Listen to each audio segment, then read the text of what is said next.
will ask questions. So please, for the sake of time, kindly write down your question, and we will have about 1 minute to just ask your question so that the panel here can respond to those questions. I have 2 questions. The first question is in regards to something that even what we call the mamamboga, the mother at the grassroots level, because there was a time there was this statement that every Kenyan has a debt of 100,000 shillings to pay. And of course, this is the time when you really raised that issue. Where are we placed in terms of debt? Well, it's not long ago I made that statement. But I still think what is important to point out is that there is agreement between the IMF and the government that this is a concern, and as you may have seen, the government have put out policies that do address that, in a sense that they're targeting deficits that will be lower already from next year. The budget that was just submitted to Parliament has a deficit of 5.7% of GDP, and that is substantially lower than what it's going to be this year and what it has been the last couple of years. So that trajectory is on its way, and that's a good thing about it, that the government is addressing the problem. The organization I'm in is Maasai Court Residents Association on Riara Road. Now, I must say I'm very well educated by that presentation. Thank you very much, Jan. I'm also very happy to attend this luncheon by Kara. Well done, Kara. Although we started a bit late, but we are in Kenya. My point here is you've mentioned you deal with governments, and you mentioned about promoting private sector. We are here on a civil society environment. What is IMF's stance on working with civil society organizations? Thank you very much. My name is Sheila Atieno Vandegraaff. I want to start by appreciating Kara for this very informative initiative and for working with the youth. Thank you very much. And to our speaker, thank you. We are well informed by what IMF does. I think it's a great learning opportunity. So I'm the CEO of a national youth organization that engages with the young people across the country. And one thing I wanted to understand, does your organization, like I saw you work with women, you inform the government. What about the youth? Because Kenya is 67, actually about 70% youthful. What's the IMF role in informing the government, understanding that there's a lot of underemployment, youth underemployment, and youth unemployment? And at the moment, we are currently revising the national youth policy. Are you involved in that, especially advising the government? Because if we continue with the unemployment and unemployment, the economic stability will not be as inclusive as what you are looking for. So what's your take on that? Thank you so much. Let's take a final question there. Your name, institution, and question in 1 minute, please. Good afternoon. Yes, my name is Movin Omondi. I am a student at the University of Nairobi. I am also working with Student for Liberty. It's a libertarian organization. So my question is this, especially to Mr. Young, on the matter of inclusivity, don't you think that the economy of Kenya is almost equivalent to the economy of Nairobi? In that one of the major issues I think affect Kenya is that the Nairobi economy controls almost 70%, and it's 1 out of 47 counties. Don't you think if we decentralize the Kenyan economy, we'll be able to empower other regions, and therefore people want to be rushing, everyone are coming to Nairobi, probably to better their lives? So what do you think? How can we decentralize the Kenyan economy? Thank you. Thank you so much. So I'd kindly request that Mr. Yan responds, and possibly any other person in this panel from Kara can also respond. Mr. Yan. Well, thank you very much for the questions. I'll try to answer. About the CSOs, I mean, that's an important part of our knowledge in terms of understanding what's going on in the country. We do meet on a regular basis with the CSOs, the missions that we have that come in from Washington also typically meet. CSOs, labor unions and so on, we have met and trying to understand from that level what the issues are. So it's a relationship that we would like to, we will continue, and that's something that's important for us to understand what's going on. On youth unemployment, I'm happy that you mentioned this. I mean, it's also clear from the from the household survey and so on, and that's where, in terms of the unemployment issues, it's a particular an issue for the youth, the young young part of the population. We are not particular part of the exercise that you are mentioning. But I think in the way I've been addressing some of the issues related to education, vocational training, opportunities, and so on. Of course, this is addressed to the youth as well, in particular, well, given what the numbers do show. So I think employment opportunities combined with education opportunities is the way forward. This will be a process, of course, but I think that's the right way. And if you like to discuss some of these issues and bring them to my attention, you're very welcome to visit me. My office is right here, next door, more or less. Yeah. Thank you. You're welcome. Now, is there more to Kenya than Nairobi? There definitely is. I've been traveling a little bit in the country.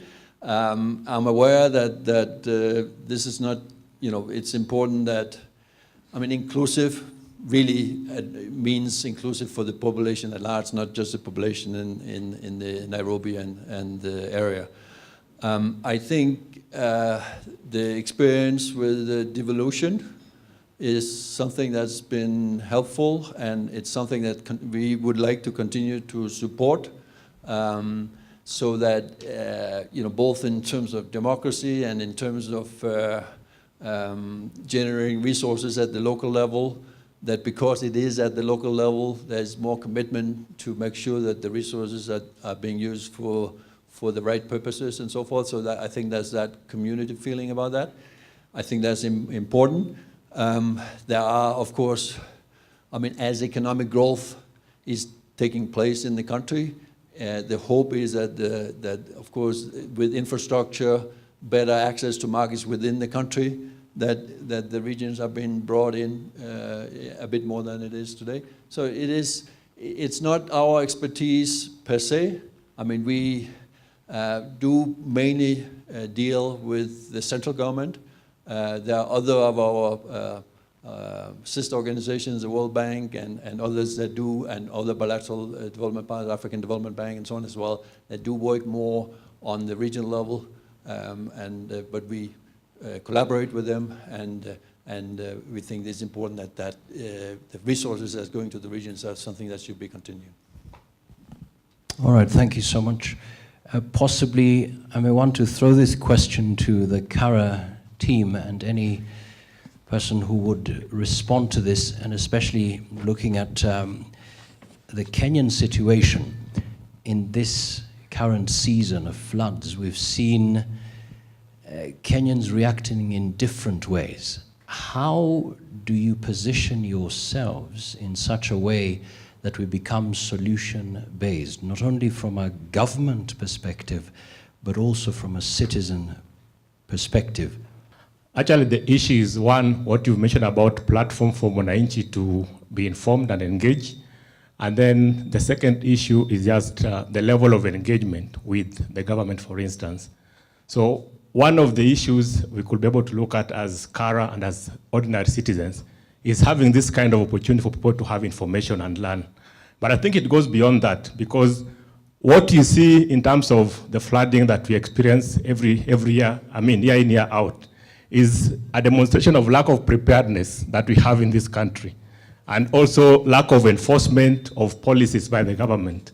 So one of the things that we are now pushing through as Kara is to create that structured engagement between the government and the citizens, and to have the enabling policies and legislation that will ensure that we don't only engage when there's a problem, but it is a continuous and a structured mechanism of engagement that make us part of the solution provision, rather than being called when things are already out of hand. And of course, you may be aware that you already have policies in place and legislation, especially in Nairobi and Kiambu County, where we now have a standalone legislation specifically for engagement between the county government and resident associations, so that we can discuss these issues early enough and come up with solutions. But I think at the end of the day, what is important is information and making sure that people understand the role they have to play to mitigate against some of these kind of processes. I think I'll just do a quick run on two or so questions that we received in advance so that I can respond. And one of them is, these were sent before the meeting today. And the first question is, as part of promoting sustainable economic growth, what measures has IMF put in place to promote green economy and climate resilient development in Kenya? So that's one aspect. And then the other thing is that there was somebody who wanted to know if, among other things, there could be a reflection on the theme of urban governance in the context of inclusive and sustainable economic growth. And last is a question about, does IMF care about poverty eradication? And if yes, are there specific policies geared towards this end? So there are just some three questions that were raised. Perhaps you can be able to respond to them as we close. Good afternoon. My name is Caroline. I work for Safaricom. And I have one quick question that is in relation to the first question that has just been asked. And for me is to ask Mr. Yan, are there any partnership opportunities that you have with the private sector, for instance, on green issuance and the whole management of green bonds? Is that something that the IMF is keen on, and are there opportunities to partner with private sector on that? Thank you. First, many thanks to Kara for making this happen, and to Yan for finding time to have a very candid conversation with us. But I must admire your diplomacy, which is required at that stage. My name is George Wasonga. I'm a CEO for a local NGO. And my concern basically is you mentioned something about social safety nets. And looking at the inefficiencies that we have seen reported in the public sector, I mean, it goes to all Kenyans. We look at the auditor's report and you see a lot of wastage and inefficiencies. And yet there's a very dynamic private sector that's trying to do what we're seeing happening here. Now, if we go to the subject of inclusivity, what that does is eventually it starts to create more exclusion, because the public sector is not providing that social safety net, but the private sector is aggressively using the opportunity to then build the economy, as you say. Now, my question would be, is there any way IMF, in terms of your tool for technical advisories, that you have made certain provisions within that tool can allow, and I'll add up to what Jan was saying, can allow non-states, civil society sectors to also engage within that whole governance regime? Because I think it's a two-sided element when you come to that kind of element. I would just need to have clarification on that. Thank you. Mr. Yan.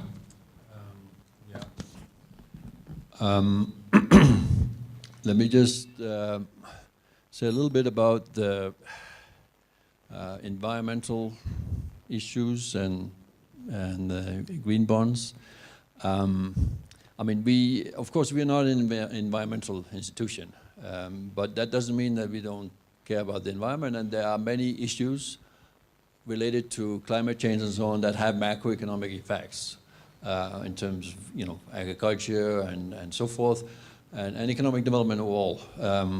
So it is an issue that we care about. It's an issue that we analyze, and where we collaborate with partners that have more and deeper understanding about climate issues. We do support that countries, first of all, do allocate sufficient resources. There's a national action plan for climate in Kenya. There's a national adaptation plan as well. These are things that, with their projects and so on, that do cost money. I think it's important that these action plans that are supported by funds from outside, but also from the budget, that there is sufficient resources to put some of those into play. So it is an important area, but we are not at the driver's seat in terms of understanding these issues completely. But we do see the financing of these activities as important. We also do get involved a little bit related to taxation, ensure that taxation can at the same time collect revenue and be climate smart, in a sense that the issues with fuel, for instance, fuel taxes and so on, and there are a number of countries that have subsidized fuel, not in the case of Kenya, but other countries where we have advised to reduce subsidies or remove them for a number of reasons, both because of revenue, but also because it makes sense from a climate point of view. In terms of the bonds, we have not been directly involved in it. But we would like to, if there are possibilities for us to join in and provide advice, and so I'd like to know more about it. As I haven't been here for too long, so this is one of the areas where I haven't been able to fully analyze and so on. But if you're welcome to contact me, and then we can have a talk. In terms of social safety nets, TA, poverty eradication, poverty reduction, let me say that. I think my whole talk today sort of proved that we do care about poverty reduction. We do care about whether the policies that have been put in place are inclusive and gives everybody an opportunity. These are key elements for not only fair economic growth, but also to be sustainable. If it doesn't benefit everybody in the society, in the end of the day, they're probably not sustainable. So this is, to me, is one of the same coin, one side of the same coin. In terms of the social safety net programs, we are not a specialist in putting together social safety nets. Some of our colleagues are working more directly on this. But what we do care about is that there is room for it in the budget as well. So it is still an important element, and it's also important that they become efficient and so forth. But in terms of making them efficient in the best possible way to do this, there are other institutions that do work with government and provide the best advice they can do on this in this area. What else? There was a question on urban, in terms of I think about democracy in urbanized area and urbanization and so on. Again, it's an area that we work more on this on the broader level, and my answer is very much along the lines with the regional issues. These are issues that we care about, but we're not the specialists, and we do look at this from a broader perspective. That doesn't mean that it's not important. I think that's what I can say about this at this point. Applause to Mr. Yan. Thank you so much. We really appreciate your time. We want to close because of time, but key highlights here: access to finance and markets, dynamic private sector, competitive financial systems, domestic revenue, To be good at spending money is saving money. Did you get that from Mr. Yan? And more transparency equals more efficiency. So big round of applause to our chief guest. Right now, as we close, up next we have our vote of thanks. Please put your hands together for Mr. Arthur Namu. Thank you so much. Thank you, Mwakazi. Our chief guest, Mr. Mickelson, can we please give him another round of applause? I think it's very clear that we as Kenyans are responsible for developing this country through the institutions that are in place, starting with the government. And Mr. Yan has just confirmed that in that road and in that role of developing our country, we have IMF as a good friend. My takeaway from this is that Kenya is on the right track, but more could be done. So thank you very much. Thank you. Thank you so much. Just as we started, as we close, I'd kindly request that we be upstanding for the national anthem.